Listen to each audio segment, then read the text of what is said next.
Alexandra Lavoie pour Urban News et récemment, j'ai couvert la conférence de Florence Bergeau-Blackler, chercheuse française, docteure en anthropologie et chargée de recherche au CNRS.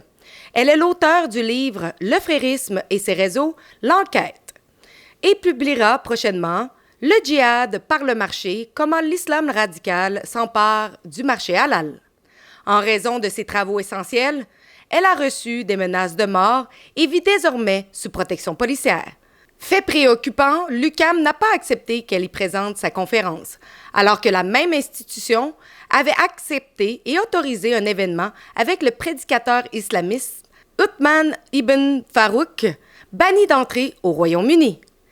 En raison de pression et du fait que ce prédicateur a également été refusé d'entrer au Canada, l'événement a été finalement annulé.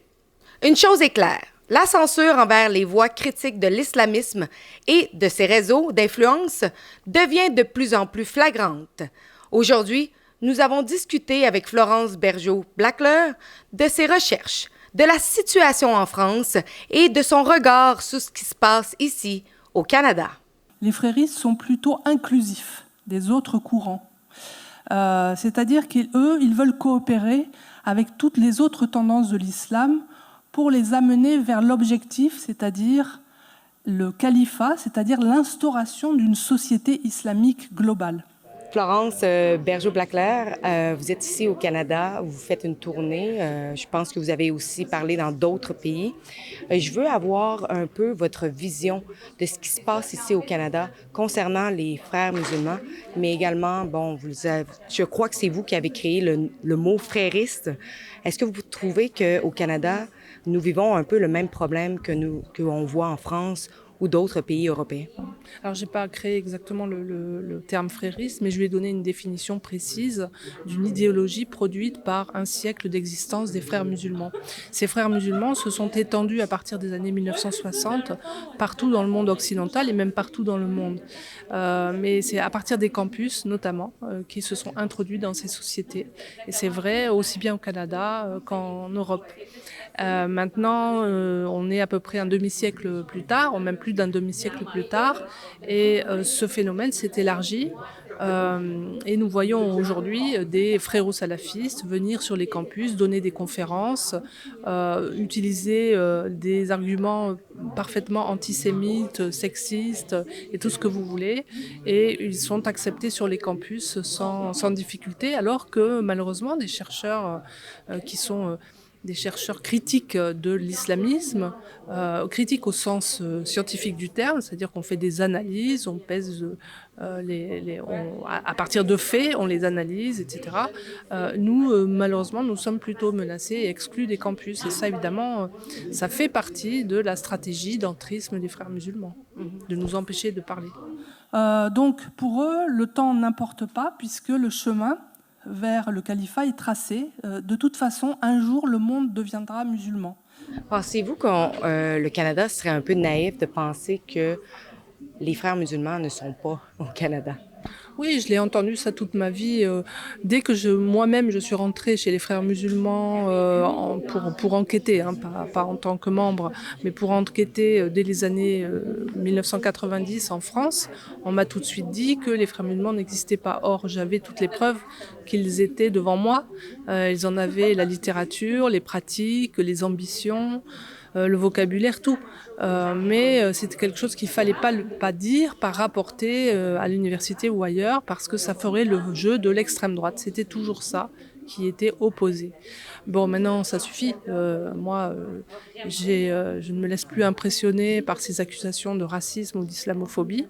Et donc, j'ai continué mon travail et j'ai fait ce livre, donc Le frérisme et ses réseaux, qui est sorti maintenant en 2023, ça fait un peu plus de 2 ans et demi, qui m'a valu d'être sous protection policière permanente, mais dans lequel je dis un certain nombre de choses qui semblent audibles à l'auditoire, que je sois en France, en Belgique, au Danemark, en Allemagne, en Autriche. Il y a une attention particulière parce que les gens vivent en fait ce que je suis en train de décrire.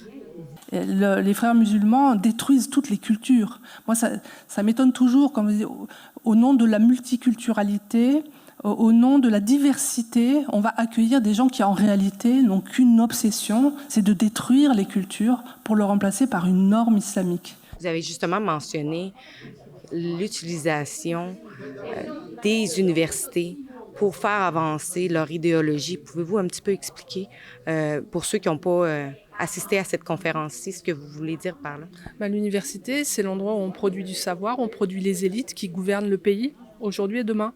Et donc évidemment, les frères musulmans, qui sont un mouvement plutôt élitiste, je l'ai montré avec la théorie développée par Youssef El-Qaradawi, qui est un mentor très important des frères musulmans, eh bien les frères musulmans entrent évidemment là où ils vont pouvoir influencer les décideurs de demain, et donc dans les universités. Vous avez vu que depuis le 7 octobre, ça marche très bien. Tous ces jeunes qui ont défilé ou tourné autour des drapeaux palestiniens et qui, tous les samedis, ont fait des manifestations, ont pris en otage les autres étudiants sur les campus.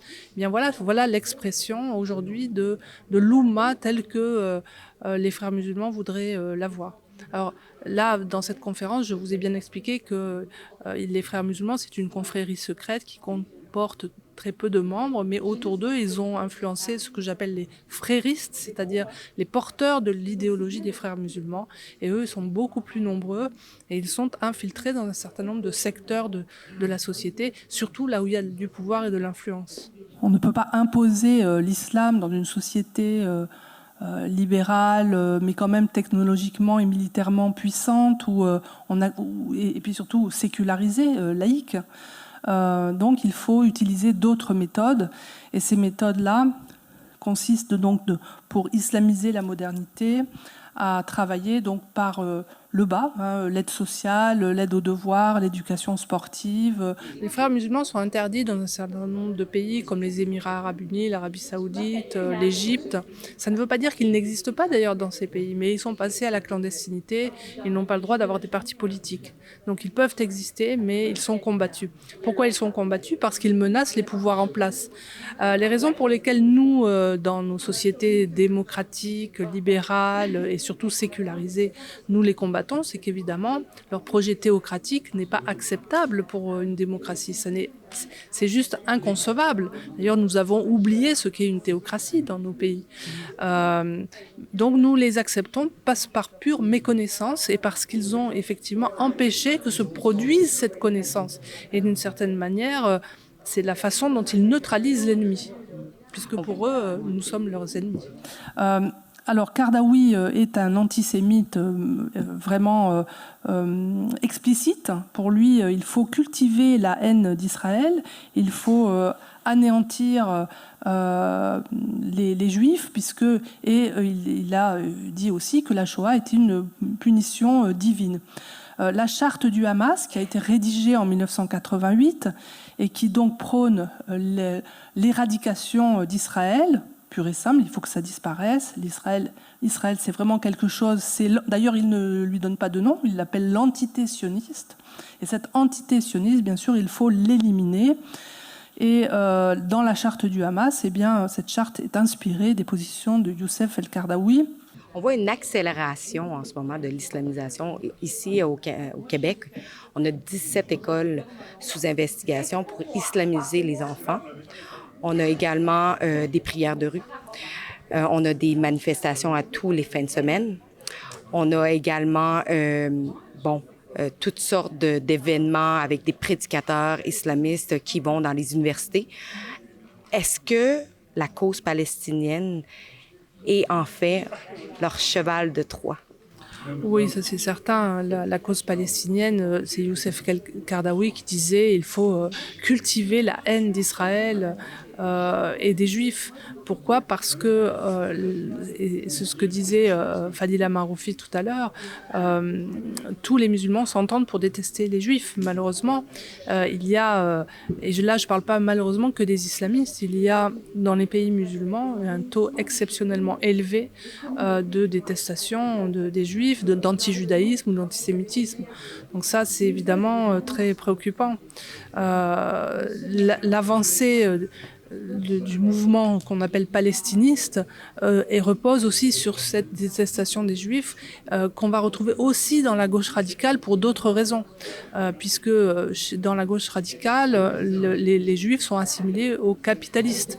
C'est le petit Satan du grand Satan. Et là aussi, ce sont des expressions utilisées par l'Iran. Donc il y a une convergence islamo-gauchiste contre les Juifs parce qu'ils représentent le blanc, le capitaliste, bref, tout ce que le décolonialisme déteste. En ce moment, au Québec, justement, un peu pour contrer l'islamisme, on a décidé d'aller plus loin dans la loi sur la laïcité. En ce moment, ils sont en train de parler de bannir les prières de rue. Certains ont parlé également de refuser que les jeunes enfants à l'école portent le voile.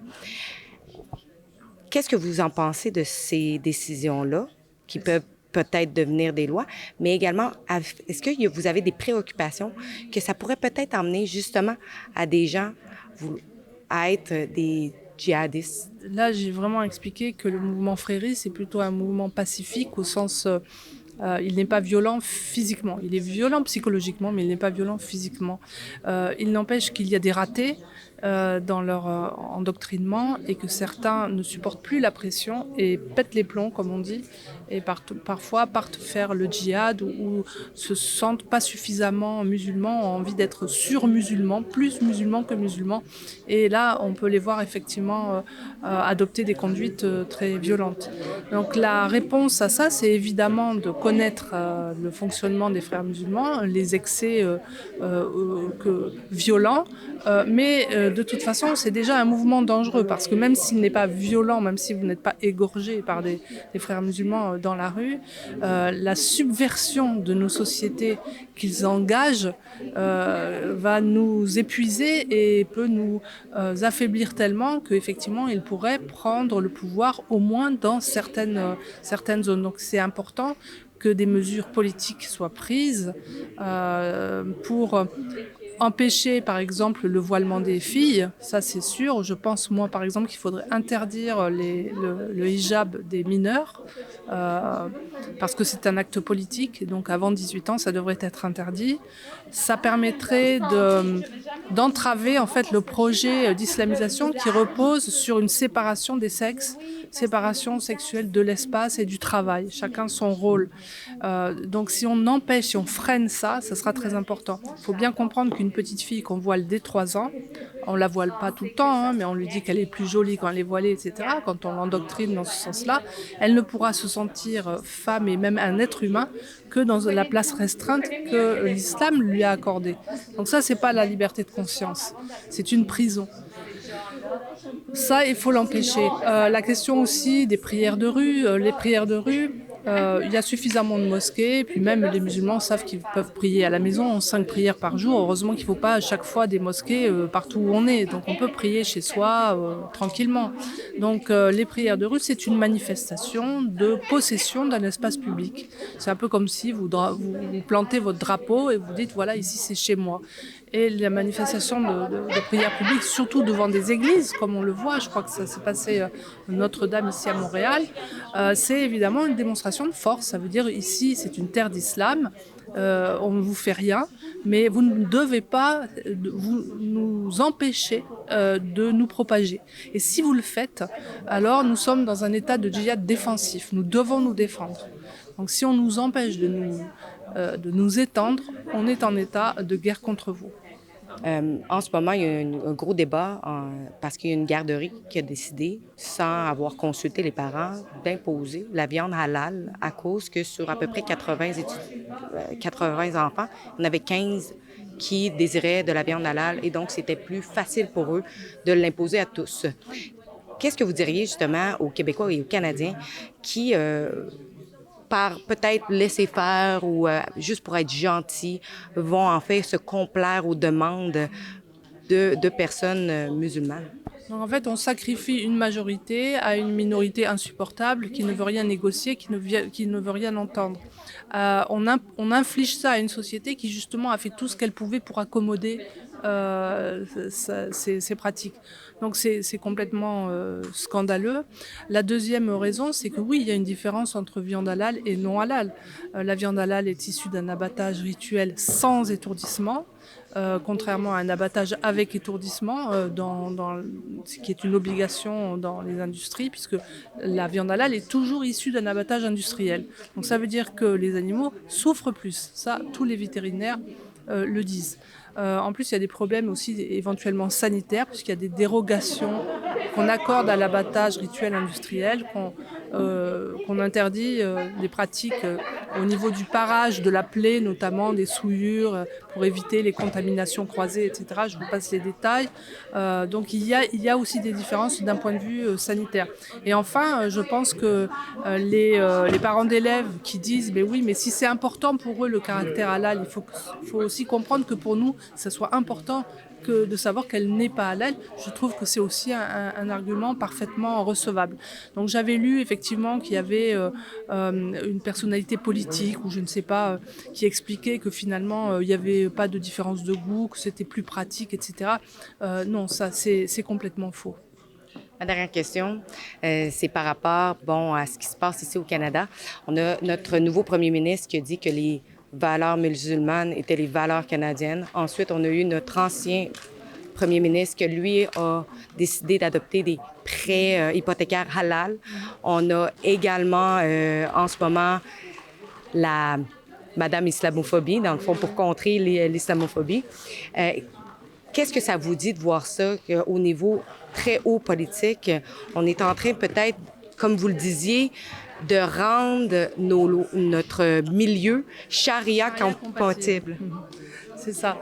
C'est-à-dire que la façon dont les frères musulmans avancent n'est pas d'imposer la charia, mais de changer les règles, la culture d'une société, son environnement culturel, pour le rendre charia compatible. Et après, ils pensent que, étant charia compatible, une société deviendra naturellement charia compliante et acceptera finalement la gouvernance de l'islam.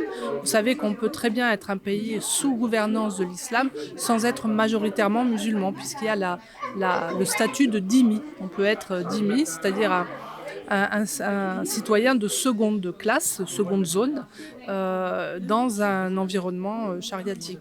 Oui, alors sinon, pour la responsabilité des politiques, clientélisme, c'est toujours la même chose.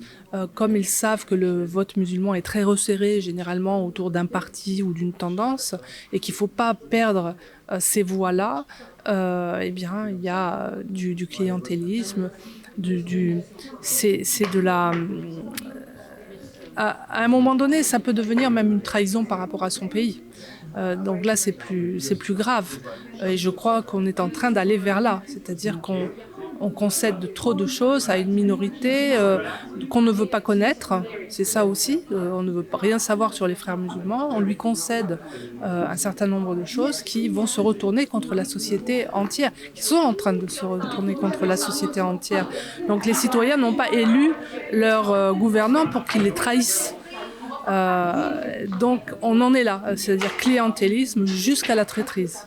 Parce que cette madame qui est appointée pour l'islamophobie, c'est partout, c'est un peu partout. Vous en avez une en France également, mais on s'est rendu compte que celle ici au Canada avait été également lobbyiste pour pro-Palestine. Bien sûr.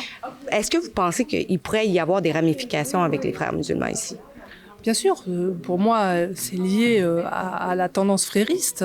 C'est une frériste comme Marion Lalisse au niveau de l'Union européenne. Nous n'avons pas en France de personnages comparables, mais sauf la préposée à la lutte contre l'islamophobie qui s'appelle Marion Lalisse en Europe. Et Marion Lalisse est, si vous voulez, l'équivalent de Amira El Gawabi que vous connaissez, que vous avez au Canada. Et c'est évidemment pour moi dans la lignée du frérisme. C'est-à-dire qu'il faut pouvoir empêcher tout discours critique sur l'islam et sur l'islamisme, et donc toute l'avancée de ce mouvement-là. C'est pour ça que les frères musulmans, dès le départ, dès les années 80, avec Youssef El-Qaradawi, qui explique qu'il faut lutter contre la mauvaise réputation de l'islam et dans le but d'habituer en fait à l'existence de l'Oumma. Il explique ça très bien. Ça fait partie de cette stratégie et pour moi, ce sont clairement des personnages fréristes. Nous avons parti une pétition à deporthamas.com. Si vous aussi, vous êtes en accord que s'il y a des gens ici au Canada qui ne sont pas des citoyens canadiens et qui sont dans les rues en train de faire du vandalisme, glorifier des organisations terroristes ou juste chanter des slogans antisémites, qu'ils doivent retourner dans leur pays. Donc, si vous êtes en accord, allez signer la pétition dès maintenant à deporthamas.com.